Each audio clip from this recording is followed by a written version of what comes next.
There's a supplement industry worth billions of dollars built on the idea that sexual performance comes in a capsule, and some of those products contain real ingredients, things with actual research behind them.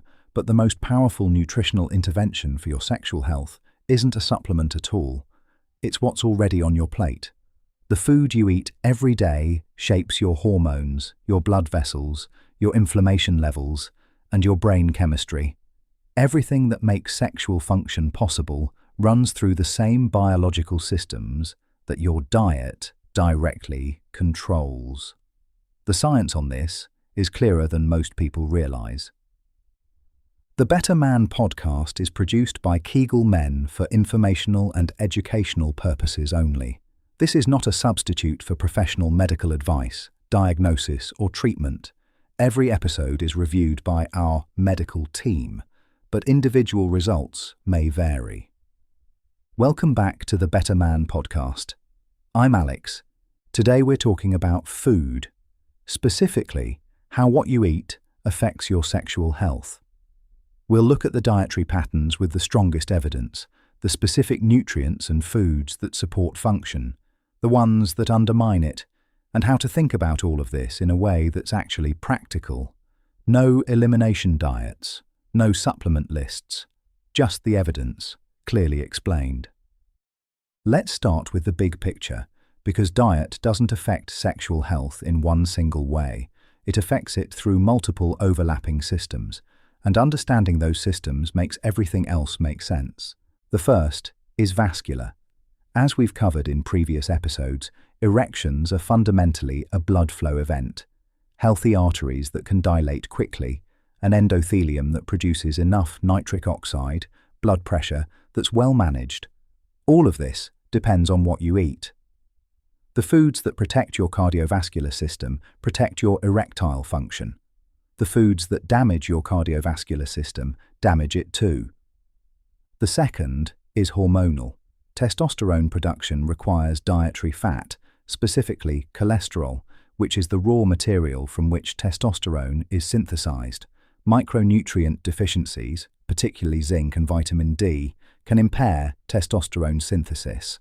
And diets that drive obesity and insulin resistance suppress testosterone through multiple pathways. The third is inflammatory.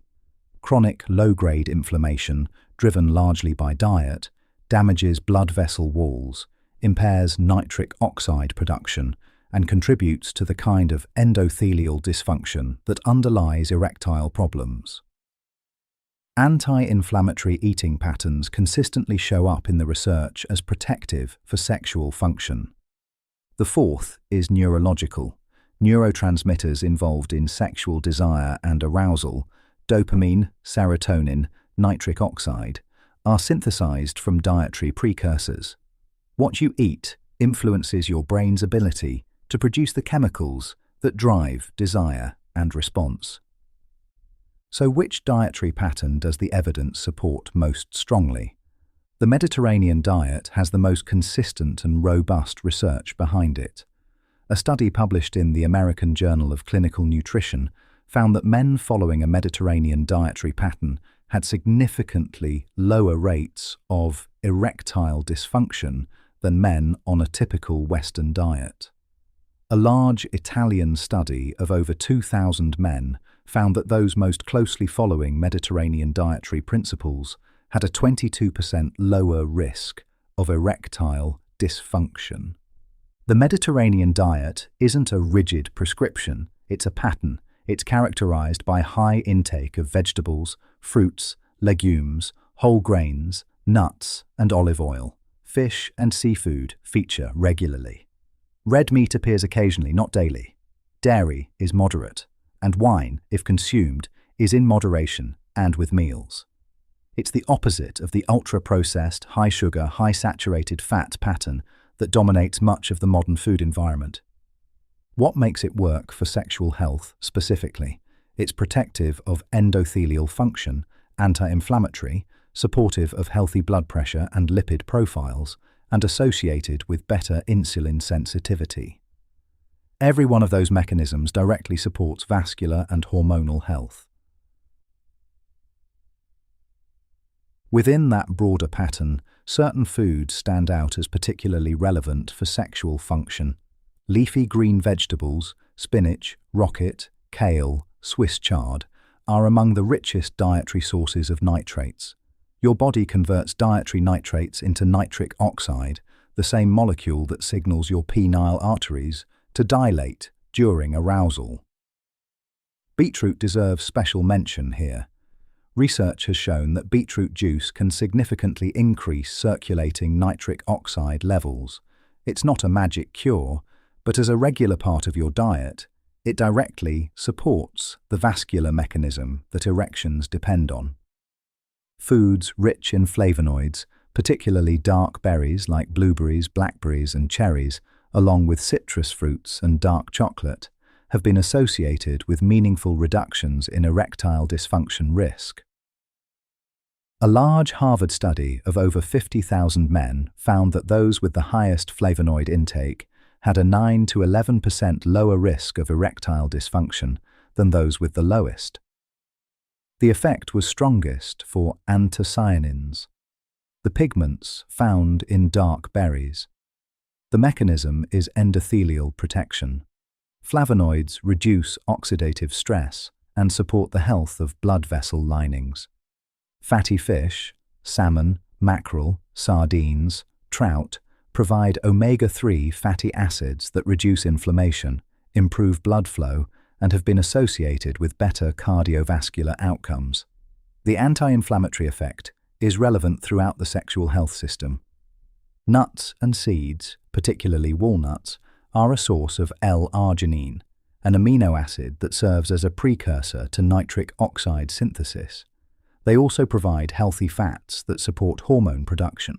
A study published in Nutrients found that daily walnut consumption was associated with improvements in sexual desire and orgasm quality in healthy young men.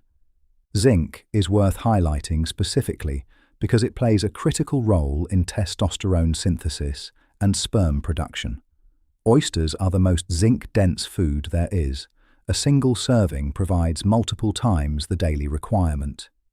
Lean red meat, pumpkin seeds, and legumes are also good sources.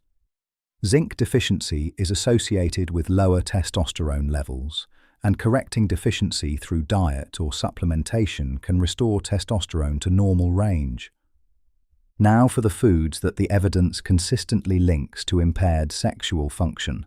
Ultra-processed foods, packaged snacks, fast food, sugary drinks, heavily refined carbohydrates drive insulin resistance, inflammation, and oxidative stress.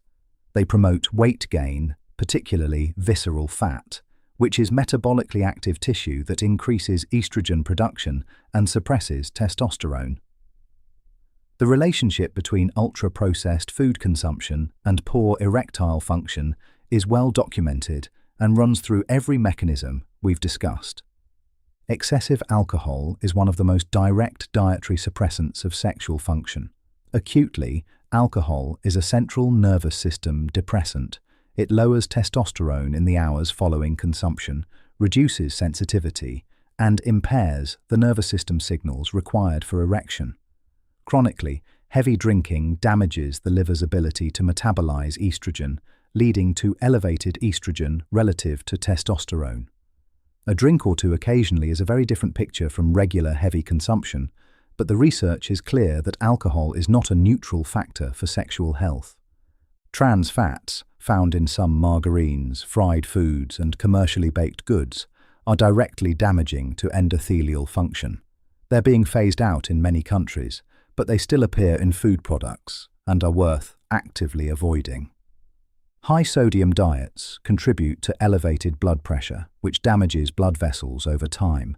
Many ultra-processed foods are the primary driver of sodium overconsumption, so this connects back to the broader pattern. A word on supplements, because this is where a lot of men look first, and where the evidence is considerably more mixed. L-arginine, at high doses, has shown modest benefits in some trials for erectile function, but the effect is generally smaller than dietary and lifestyle changes. L-citrulline, found in watermelon, may be more bioavailable, and has some supporting research. Zinc supplementation is genuinely useful if you're deficient, but unnecessary and potentially harmful if you're not. Vitamin D, technically a hormone, influences testosterone production, and many men in northern climates are deficient. Testing and correcting deficiency is worthwhile. The problem with most sexual health supplements is that they target one narrow mechanism while ignoring the systemic picture. A Mediterranean dietary pattern addresses vascular health, hormonal health, inflammation, and metabolic function simultaneously. No supplement does that. What you consistently eat across years is more powerful than any supplement you take daily. That's not a case against targeted supplementation where evidence supports it. It's a reminder of what the foundation has to be. And here's how this connects to training. The pelvic floor muscles that support erectile function, the ischiocavernosus and bulbocavernosus, work best when the vascular system feeding them is healthy. Kegel training through the Kegel Men app builds the muscular side of that equation. Diet builds the vascular and hormonal side. They're complementary, not alternatives. A well-nourished, well-trained body performs better than one where only half the work is being done. If there's one thing to take from this episode, it's this. Your diet is one of the most powerful levers you have over your sexual health, and it works through the same systems that everything else does. Blood flow, hormones, inflammation, brain chemistry. Eat in a way that protects those systems, and the benefits extend far beyond the bedroom. Next time on the Better Man podcast, we're going deeper into what actually happens in your body when arousal occurs. The neuroscience, the physiology, and why the process is more complex than most people realize. Episode 7. The Science of Arousal. What's actually happening in your body? I'm Alex. This is the Better Man podcast. See you next time.